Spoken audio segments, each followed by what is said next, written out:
Welcome back, everybody. It is now Thursday. It's March the 19th. Thursday, March the 19th, 2026. We are in the final days of winter, and it feels like it outside. Southern California and the Southwest is going through an incredible heat wave, and all the way up here in Montana, today we're enjoying windy, cloudy, but low 60s. Delightful. So, what do we have for our latest acquisition, you may ask? This is an odd one for sure. You know, the world of Temu is a very poorly designed, in my opinion, website. Many of the guitars that I've gotten were just discovered haphazardly, accidental. They just popped up randomly.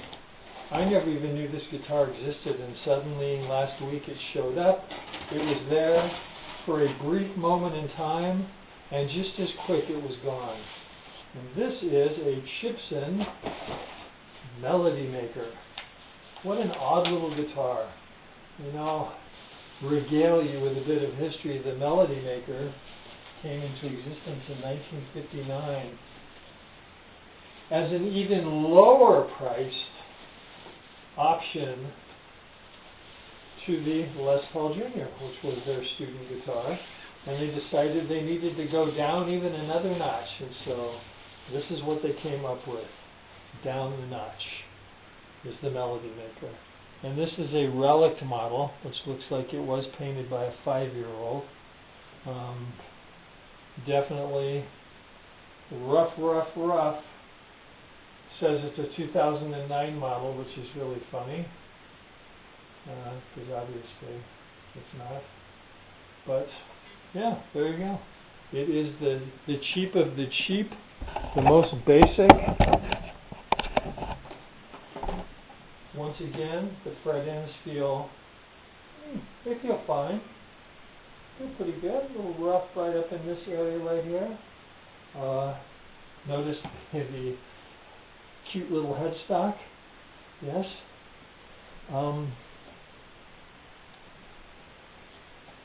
The action is really quite high over here. Not really sure what they're thinking. These seem to be where they're supposed to be. Anyways, I'm going to go plug it in real quickly and just see if it makes any kind of sound at all. And we will be back to give further thoughts about this guitar. But yeah, this is as basic as it gets. And yeah, so we'll see what we got. We will be back. And welcome back, everybody. It is now 5 o'clock in the afternoon.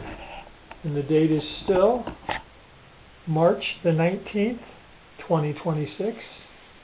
The final days of winter. It's been windy today, but it's been a warm wind, and I do believe that we got close. If not, we kissed 70 degrees, which is wonderful. It felt wonderful to go out walking. So we're back, and I have some thoughts about this little guitar here. You know, one of the most interesting aspects of guitars, and people who buy guitars and love guitars like I do will probably potentially agree with this, but you get a different guitar, and the first thing you have to do is adjust to the guitar. It's so easy to get a guitar and go, wow, this doesn't sound like my other guitar, and that's why you bought this guitar, because otherwise there would be no point in buying other guitars. And clearly this guitar is in its own universe. I've had three juniors. Had an SG Junior with a single P90 in the bridge position. I had a Gibson Les Paul Jr. P90 in the bridge position. Other than those two guitars, I never use just the bridge position in any guitar that I play. I just find it to be too trebly. So I hesitated buying this guitar knowing that that was going to be a potential issue. One thing that I will point out, the space between the bridge and the pickup on this guitar is definitely, there's more distance. I believe both the juniors that I had, pickup is shoved all the way up against the bridge. Anyways, when I pulled this out of the box, and tuned it up and strummed the first few chords, I almost just put it back in the box and said, that's it. And then I stopped, and I realized that this guitar probably, of all the guitars that I've gotten in the last 7-8 years, this is probably the worst setup guitar out of the box that I've ever gotten. Now that being said, the fit and the finish on the guitar, the frets are polished, the fret ends are dressed really nice, there's no sharpness. I don't know if they're ball end, but they're real nice. The action was ridiculously high. There was just a ton of forward bow on the neck. So I'd take the truss rod cover, and this is a double acting truss rod, so when you start tightening it, then it gets completely loose and you think, but then it goes into the double action. Start cranking it, get that nice. Drop the action down, got it nice. Did a little bit of reading about this guitar. This guitar has just a whole lot of space between the pickup, where's the guitar? Between the pickup and the strings. You can see it right there. And they actually said that was on purpose because this is a low output pickup. And this is according to people that know more than I'll ever know, that the distance between actually gives you a sweeter sound. And keeping in mind that this guitar was created for the student. This is not a world tour guitar, although if you were a, gifted guitar player and this guitar met your needs. And we'll get into that in just a moment. But the sound is very, when you have one pickup, one tone, one volume, it's really up to the amp and your playing technique to sort of define the sound and sort of dial it in. So I did adjust, I did the train, which is Train, and the T is for the truss rod. The R is for, I'm having a memory issue here. Why can't I remember this? So T is for the truss rod, R is for, A is for action, I is for intonation, and N is for noodle. So T, so truss rod. Hey kids, wait till you get old. I'll probably remember this at 3 in the morning and go, wait, come back. In fact, I'm going to just take a tiny... Okay, I've got it now. The T is for tune. So you tune your guitar. The R is for relief, so that's a truss rod adjustment, getting your neck right. The A is your action. I is for intonation, and then N is for noodling. Okay, didn't completely forget. Anyway, so I went through that. I do believe that this guitar was used, and I'll tell you why. I've got a couple theories about that. First of all, the screws to adjust the pickup are stripped. So someone's already been with a screwdriver hammering on those. But even more so, the protective covering on the pickguard is not only torn, but it's peeled back, because I'm assuming that it went over the melody maker, and there is no plastic protection on the pickup, which this would be only the second guitar of 100 guitars that I purchased that didn't have that. And the plastic on the truss rod cover has been monkeyed with as well. So that's my theory. So I'm pushing back on the seller and saying, hey, don't lie to me. Now with a guitar like this, because it is a relic guitar, you can easily, sell it, shove it in the box and send it back, because there's not going to be any argument about pristine and, a little ding and someone added a ding and you would never know. Okay, so now to what I consider to be the important part about this guitar.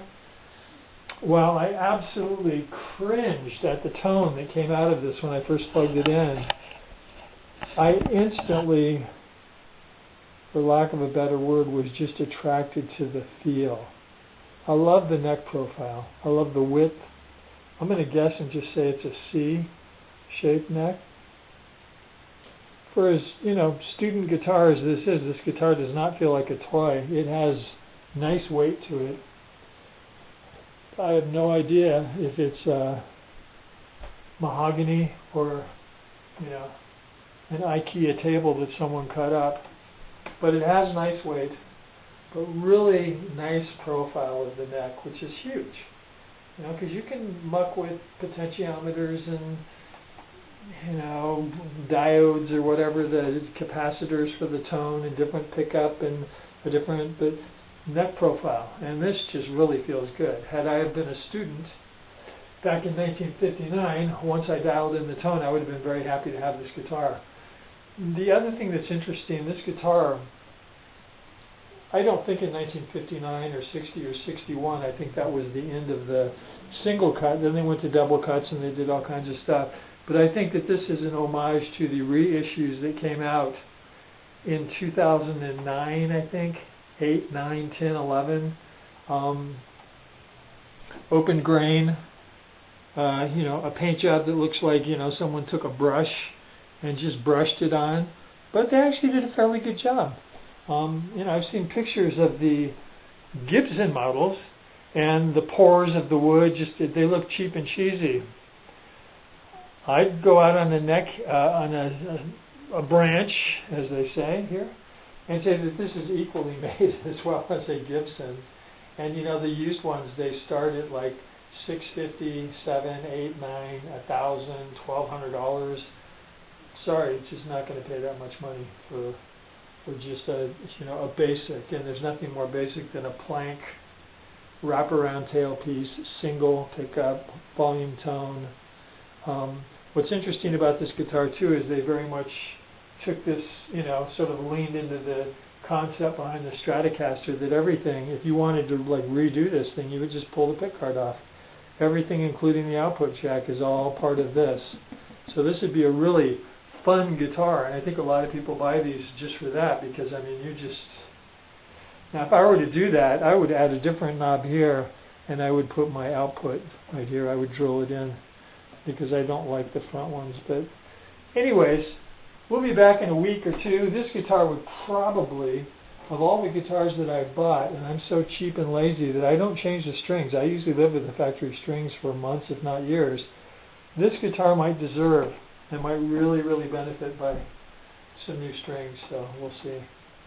But yeah, I don't think I've got anything coming in. I'm sort of toying with a couple. Kathy Zong, if that's how you pronounce her name, she's got a sale. She's got a Les Paul for $129. It's just incredibly tempting. I don't need another Les Paul.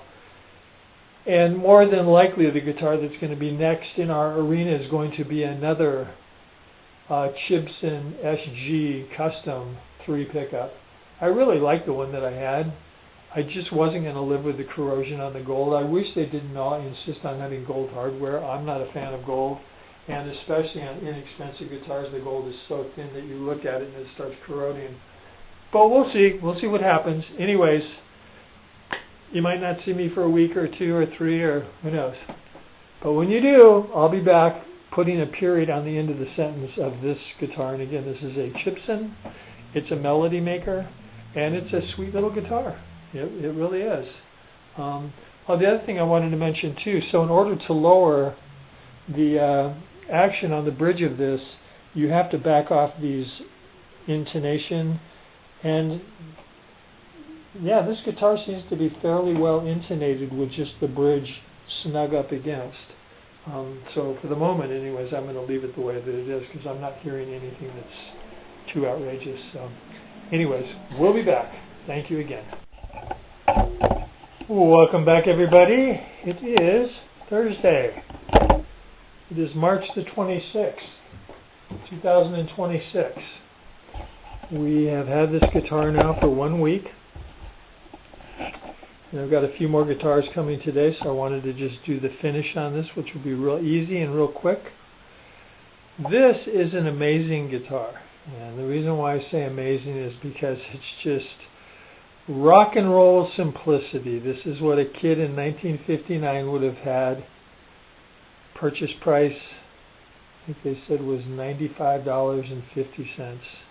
The lowest price guitar available from Gibson in 1959, and this was, I think, $20 less than a Les Paul Jr. But I really, really, really like this guitar. It's got the vibe, you know. As I said in my earlier video last week, when I first plugged this in, I almost tripped over my feet getting it back in the box and sending it back because it sounded just absolutely awful. But I did some adjustment on it and lowered the action and adjusted the relief on the neck, and then figured out that just based on the configuration of having a single bridge pickup that you had to roll the tone off like 99%. And that's where the magic is on this guitar for me. A lot of people like that, you know, Telecaster twang that cuts through. I don't. So yeah, the tone knob on this, I mean, actually you could probably just bypass it and you'd be fine. There were a few issues on this guitar, and the person who sold it to me is very generously going to send me this whole, he said he's including the pickup. I assume he's going to include this and this, he may or may not. But that's probably the coolest thing about this guitar, is that literally just there's a ground wire that connects to the post, to the stud of the bridge, but other than that everything just comes out. So switching things around, but the screws on the pickup adjustment were definitely stripped out.